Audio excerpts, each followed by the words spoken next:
Tommy has proposed to me again. Tommy really does nothing but propose to me.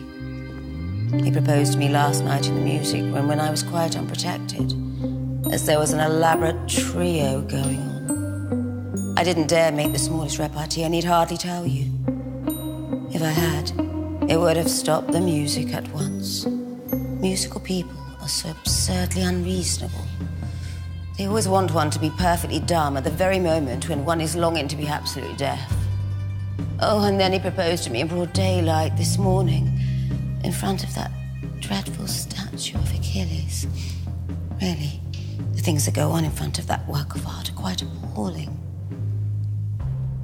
Tommy's so annoying in the way he proposes.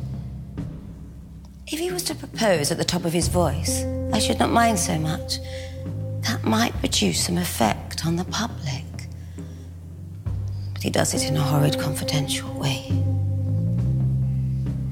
When Tommy wants to be romantic, he talks to one just like a doctor.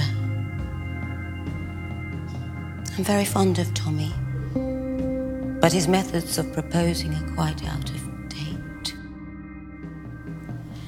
You may say what you like. I can't agree that Teresina's quite as complex as you think she is.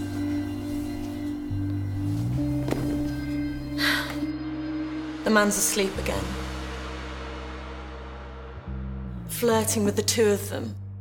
Spinning like a planet between her two poles. Here I am left alone.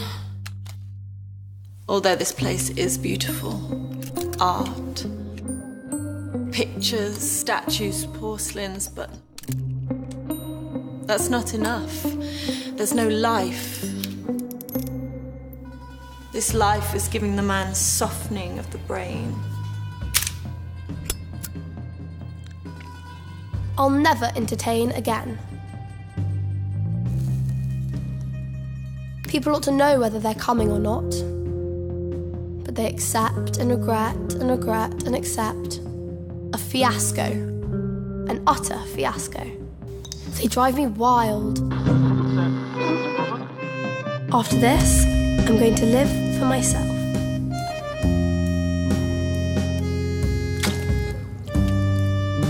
Le triangle. Jamais devenant l'hôtel Didier. Et je ne demanderai jamais cette bénédiction pour une si fût moquerie de celle de mon mariage avec George Arthur.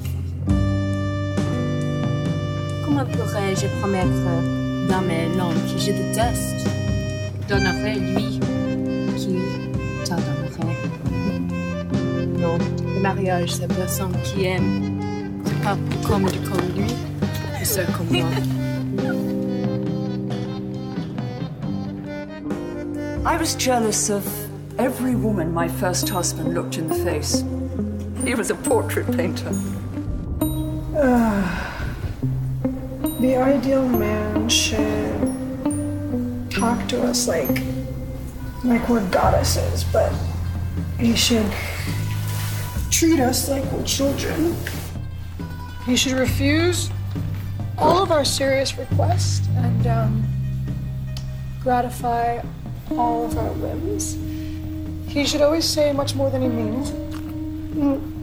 He should always mean much more than he says. And when we ask him a question about anything, he should always give us an answer all about ourselves. And he should invariably praise us for all the qualities that he knows we have not got. But he should never believe that we know the use of useful things, because that would be unforgivable.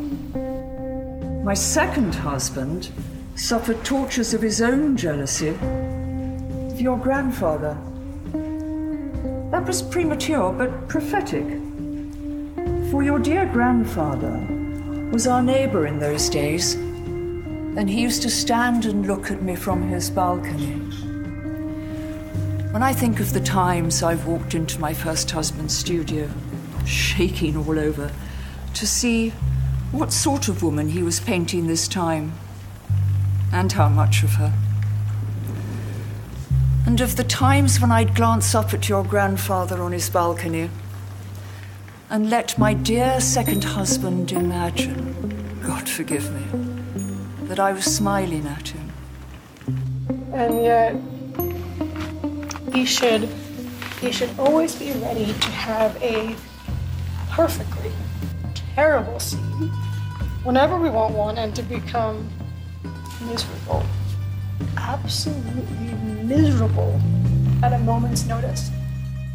Well, now they're in heaven, all three. And I'm almost sorry I worried them so.